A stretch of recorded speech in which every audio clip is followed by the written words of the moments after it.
ঠিক আছে, আমরা আবার শুরু করতেছি।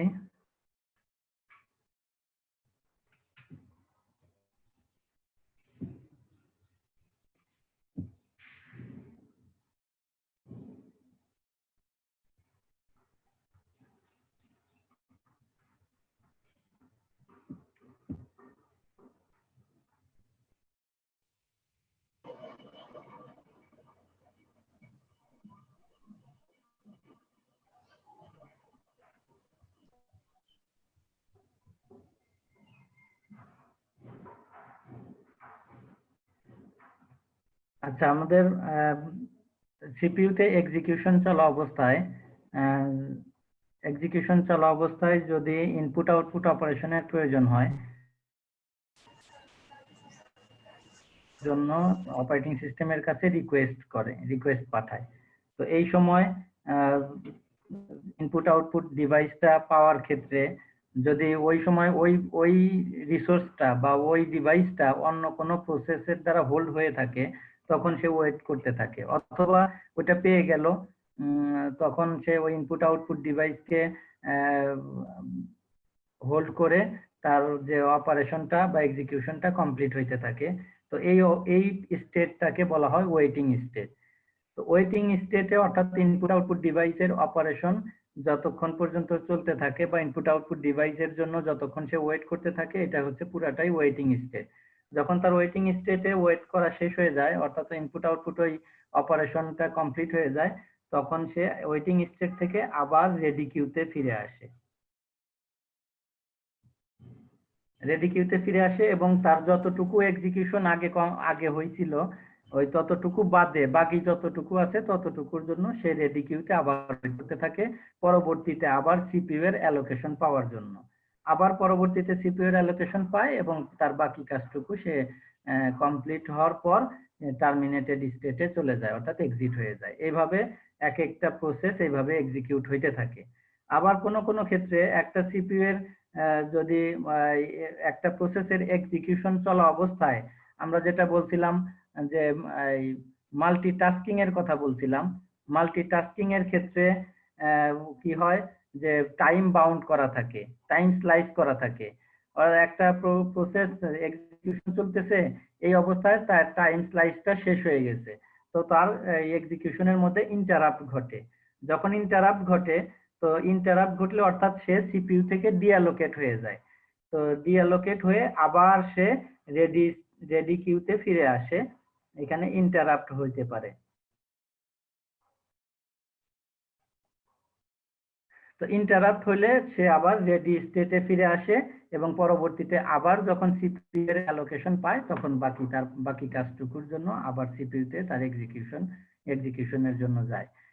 তো এই ইন্টারাপ্ট দুইটা কারণে ঘটতে পারে। একটা হচ্ছে যদি টাইম স্লাইস করা থাকে, স্লাইস কৃত টাইম শেষ হয়ে গেছে, তখন ইন্টারাপ্ট ঘটতে পারে।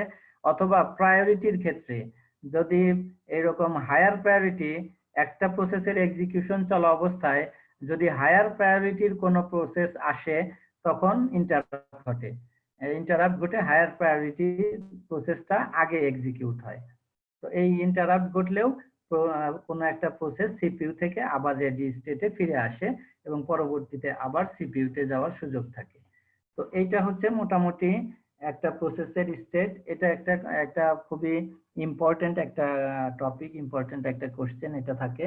প্রসেসের স্টেট গুলা এরকম বর্ণনা করো, প্রসেসের স্টেট গুলা দেখাও।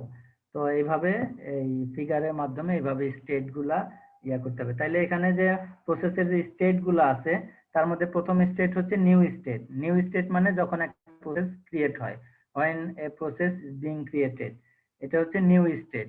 নিউ স্টেট থেকে প্রসেস কিউতে আসে, অর্থাৎ মেইন মেমোরিতে আসে।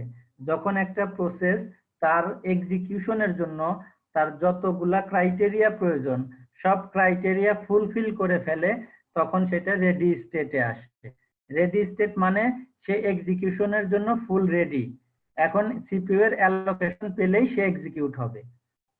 তো এখানে ওয়েট করতে থাকে। এইখান থেকে রেডি স্টেট থেকে শিডিউলারের মাধ্যমে, শিডিউলারের ডিসপ্যাচারের সাহায্যে পর্যায়ক্রমে একটা পর একটা প্রসেস সিপিইউ এর অ্যালোকেশন পায় এবং সিপিইউ তে যখন আসে, যখন কোনো প্রসেসের এক্সিকিউশন চলতে থাকে তখন এই স্টেটটাকে বলা হয় রানিং স্টেট।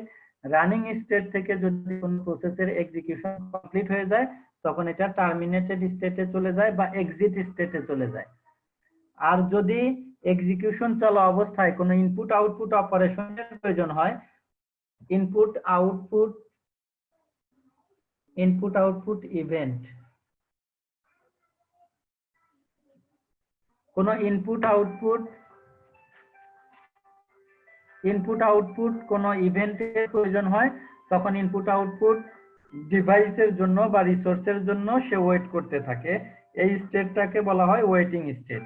ওয়েটিং স্টেট থেকে আবারও প্রসেস এরকম রেডি স্টেটে আসতে পারে, পরবর্তীতে রেডি স্টেটে বা কিউতে আবার আসে।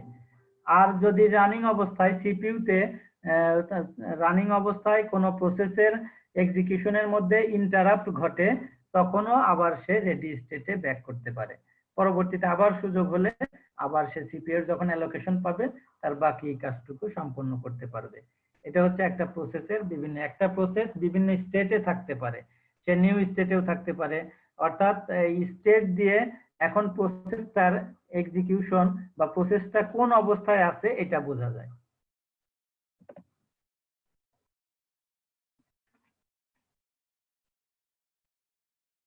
তাহলে আমরা এখানে দেখলাম যে প্রসেস ম্যানেজমেন্ট কি, প্রসেস ম্যানেজমেন্ট তার মধ্যে প্রসেস কি, প্রসেসের ডেফিনেশন কি, থ্রেড কি, প্রসেস এবং প্রোগ্রামের মধ্যে ডিফারেন্স কি, এবং প্রসেসের বিভিন্ন স্টেট গুলো আমরা দেখলাম। আর একটা টপিক এখানে আছে সেটা হচ্ছে পিসিবি। নিমিল? জি স্যার। হ্যাঁ, ক্লাস কি কন্টিনিউ করা যাবে? কোনো প্রবলেম নাকি স্যার? না, আমার কোনো প্রবলেম নেই, মানে টাইমের কথা বলতেছি। আর আরেকটা টপিক আরেকটা আছে, তাহলে আমাদের এই একটা টপিক হইলে শেষ করে ফেলেন স্যার। আচ্ছা, আর আরেকটা হচ্ছে প্রসেসের পিসিবি। দেখা যাচ্ছে? জি স্যার। পিসিবি হচ্ছে প্রসেস কন্ট্রোল ব্লক। পিসিবি হচ্ছে একটা প্রসেসের আইডেন্টিফিকেশন। যেমন যদি বলি একটা স্টুডেন্টের যেমন কি থাকে, একটা আইডি কার্ড থাকে, তাই না? আইডি কার্ডে একটা স্টুডেন্টের বিভিন্ন তার ক্রাইটেরিয়া গুলা এখানে ডিফাইন করা থাকে। যেমন তার নাম কি, তার রেজিস্ট্রেশন নাম্বার কত, কোন সেশনের স্টুডেন্ট, হ্যাঁ, এই বিভিন্ন জিনিসগুলা এই ধরো আইডি কার্ডের মধ্যে থাকে। তো একটা আইডি কার্ড দেখলে তার স্টুডেন্টের পরিচিতিটা বোঝা যায়। তো পিসিবি এরকমই একটা প্রসেসের আইডেন্টিফিকেশন। তো যখন কোনো প্রসেস ক্রিয়েট হয়, তো ওই প্রসেসটা ক্রিয়েট হওয়ার সাথে সাথে বা প্রসেসটা যখন ক্রিয়েট হয় তখন তার সাথে তার পিসিবিটাও ক্রিয়েট হয়। পিসিবি হচ্ছে ওই প্রসেসের আইডেন্টিফিকেশন। এবং একটা প্রসেস যখন সিপিইউ এর কাছে সাবমিট হয়, প্রসেসরের কাছে সাবমিট হয়, তখন তার সাথে সাথে পিসিবিটাও অপারেটিং সিস্টেমের কাছে সাবমিট হয়। তো যেটার সাহায্যে অপারেটিং সিস্টেম একটা প্রসেস থেকে আরেকটা প্রসেসকে আলাদা করে বুঝতে পারে। তো এই প্রসেস এটাকে বলা হয় প্রসেস কন্ট্রোল ব্লক। এটার মধ্যে একটা প্রসেসের ডিটেইলস ইনফরমেশন গুলা থাকে। এটাও ওই যখন প্রসেস সাবমিট হওয়ার সাথে সাথে এটা অপারেটিং সিস্টেমের কাছে এটাও সাবমিট হয়। তো এর মধ্যে কি কি থাকে?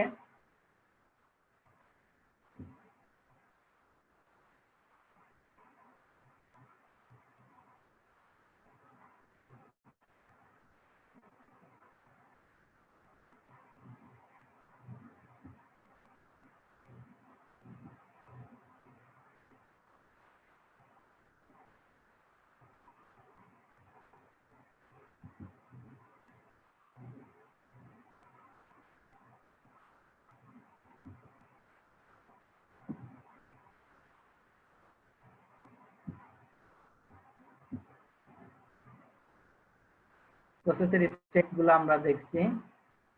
এরপর প্রসেস কন্ট্রোল ব্লক যেটা বা পিসিবি দেখতে পাচ্ছ? জি স্যার। আচ্ছা, পিসিবি যখন একটা প্রসেস যখন অপারেটিং সিস্টেমের কাছে সাবমিট করা হয়, তখন তার সাথে সাথে পিসিবিটাও অপারেটিং সিস্টেমের কাছে সাবমিট হয়। আর পিসিবি এর মধ্যে তার যে কম্পোনেন্ট গুলো আছে, একটা পিসিবির মধ্যে কি কি থাকে? শুরুতেই থাকে পিসিবি এর মধ্যে এক প্রসেসের আইডি। প্রত্যেকটা প্রসেসের জন্য যখনই প্রসেসটা ক্রিয়েট হয়, তখন প্রত্যেকটা প্রসেসের জন্য একটা ইউনিক আইডি ক্রিয়েট হয়। অর্থাৎ প্রত্যেকটা প্রসেসের আইডি, একটা প্রসেসের আইডি থেকে আরেকটা প্রসেসের আইডি ডিফারেন্ট থাকে।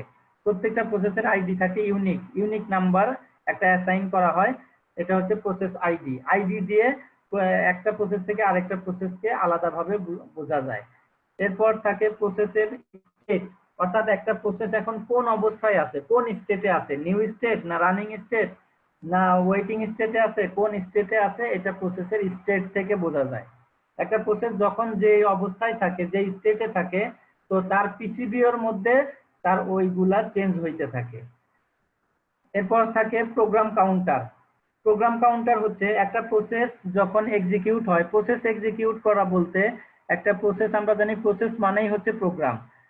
প্রসেস যখন এক্সিকিউশনে থাকে তখন এটা প্রসেস, আর যখন এটা সেকেন্ডারি স্টোরেজে থাকে তখন প্রোগ্রাম। আর প্রোগ্রাম মানেই হচ্ছে ইনস্ট্রাকশনের সমষ্টি, কালেকশন অফ ইনস্ট্রাকশন।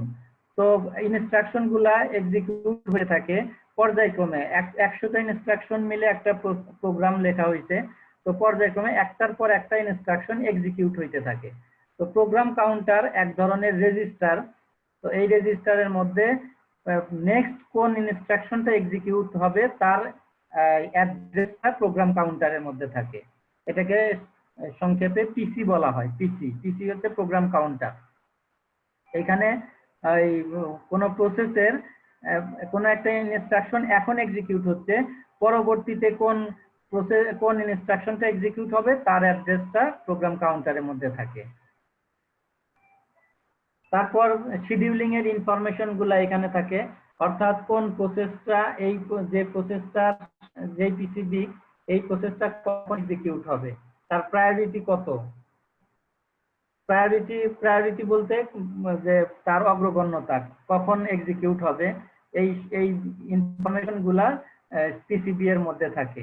এরপর মেমোরি ম্যানেজমেন্টের ক্ষেত্রে মেমোরিতে সে কতটুকু জায়গা নিবে এবং মেমোরিতে কোন জায়গা নিবে। মেমোরিতে যখন একটা প্রোগ্রাম মেমোরিতে আসলো, মেইন মেমোরিতে, তো প্রোগ্রাম মেমোরিতে আসলেই সে মেমোরিতে একটা স্পেস নিয়ে নেয় এবং তার জন্য একটা স্পেস অ্যালোকেশন করা হয়, এবং ওই স্পেসের কোন স্পেসে অ্যালোকেশন দেওয়া হয়েছে মেমোরির একটা অ্যাড্রেস থাকে। একটা হচ্ছে শুরুর অ্যাড্রেস থাকে, বেজ অ্যাড্রেস, আর একটা হচ্ছে লাস্ট লিমিট অ্যাড্রেস যেটা এটা থাকে। এই অ্যাড্রেসটাও পিসিবি এর মধ্যে এরকম ডিফাইন করা থাকে। এরপর বিভিন্ন ইনপুট আউটপুট স্ট্যাটাসের ইনফরমেশন, অর্থাৎ বিভিন্ন এই প্রসেসটা এক্সিকিউট হইতে বিভিন্ন রিসোর্সের প্রয়োজন হইতে পারে, বিভিন্ন ইনপুট আউটপুট ডিভাইসের প্রয়োজন হইতে পারে, এছাড়া অন্য কোনো ফাইলেরও প্রয়োজন হইতে পারে। কোন কি প্রয়োজন তার এক্সিকিউট হওয়ার জন্য এই ইনফরমেশন গুলাও পিসিবি এর মধ্যে থাকে। তো এই সবগুলা মিলেই হচ্ছে একটা প্রসেসের আইডেন্টিফিকেশন, বা এই কম্পোনেন্ট গুলা মিলেই পিসিবি। এই পিসিবিটা যখন প্রসেস ক্রিয়েট হয় তখন এই পিসিবিও ক্রিয়েট হয়, এবং প্রসেস যখন সাবমিট হয় তখন তার সাথে সাথে ওই প্রসেসের জন্য যে পিসিবিটা ক্রিয়েট হয়েছে সেটাও সাবমিট হয়। এবং পিসিবিও কিন্তু ডাইনামিক, যেহেতু প্রসেসের স্টেট গুলা চেঞ্জেবল, একটা স্টেট থেকে আরেকটা স্টেটে যায়, তো এরপর পিসিবি এর মধ্যেকার ইনফরমেশন গুলাও এইভাবে চেঞ্জ হইতে থাকে। কারণ যখন একটা প্রসেস এক্সিকিউশন অবস্থায় থাকে, ধরো কোনো একটা রানিং অবস্থায় আছে, এই অবস্থায় যদি ইন্টারাপ্ট ঘটে, তাহলে পিসিবি এর কারণে পরবর্তীতে আবার যখন ওই প্রসেসটা যখন রেডি কিউতে ফিরে আসে এবং রেডি কিউ থেকে আবার যখন সে সিপিইউ এর অ্যালোকেশন পায়, তাহলে সিপিইউ কি এখন তার সেই আবার শুরু থেকে প্রথম ফার্স্ট ইনস্ট্রাকশন থেকে এক্সিকিউট করা শুরু করবে? অবশ্যই না। তাহলে যে পর্যন্ত তার এক্সিকিউশন আগে হয়েছে তারপর থেকে শুরু করবে। এখন কোন পর্যন্ত আগে এক্সিকিউশন হয়েছে এটা সে বুঝবে কোথা থেকে? অপারেটিং সিস্টেম বা সিপিইউ এটা বুঝবে কেমনে? এটা বোঝার জন্যই হচ্ছে পিসিবি। পিসিবিতে এই যে স্টেট আছে, কোন স্টেটে ছিল, এবং এই যে প্রোগ্রাম কাউন্টার আছে, প্রোগ্রাম কাউন্টারে এরপর নেক্সট ইনস্ট্রাকশন কোনটা এক্সিকিউট হবে তার অ্যাড্রেস আছে। তো ওই প্রোগ্রাম কাউন্টারের অ্যাড্রেস থেকে ওইখান থেকে এক্সিকিউট করা শুরু করে। এই হচ্ছে মোটামুটি প্রসেস ম্যানেজমেন্টের কনসেপ্ট। প্রসেস ম্যানেজমেন্টের ডেফিনেশন, প্রসেস ম্যানেজমেন্ট কি, প্রসেস কি, থ্রেড কি, প্রসেস প্রোগ্রামের ডিফারেন্স গুলা কি কি, এগুলা একটু তোমরা পরে দেখে নিবা। আমার এখানে আছে, আমি এটা পরবর্তীতে তোমাদের দিয়ে দিব।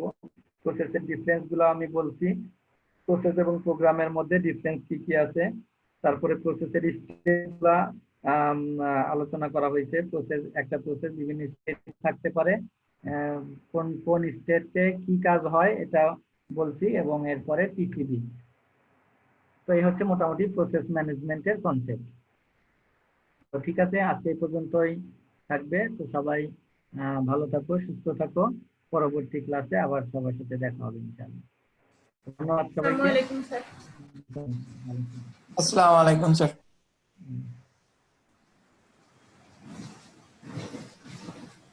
আসসালামু আলাইকুম।